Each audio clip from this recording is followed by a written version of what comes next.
আচ্ছা আপু, আমরা জানি যে বন্যা কবলিত বন্যা হয়েছে কিভাবে। আমাদের যে প্রতিবেশী দেশ ভারত হচ্ছে, তারা তারা কিন্তু বাঁধ ছেড়ে দিয়ে আমাদের এই বন্যার কিন্তু সৃষ্টি করেছে।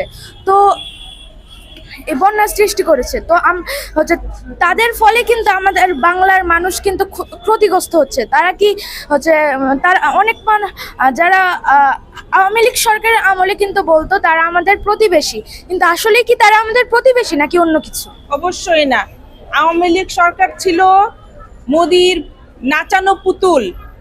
অতএব এখন দেখছে আওয়ামী লীগ সরকার এখানে নেই, তাদের হাতের পুতুল সরে গিয়েছে। এই জন্য তারাও এখন আমাদের বিরুদ্ধে, আমাদের দেশে বিশৃঙ্খলা লাগানোর জন্য উৎপেতে আছে। এবং এইদিকে আমাদের সবাইকে সচেতন থাকতে হবে, আমাদের বাংলাদেশের সব মানুষকে সচেতন থাকতে হবে একত্রবদ্ধ হয়ে। আচ্ছা, ধন্যবাদ।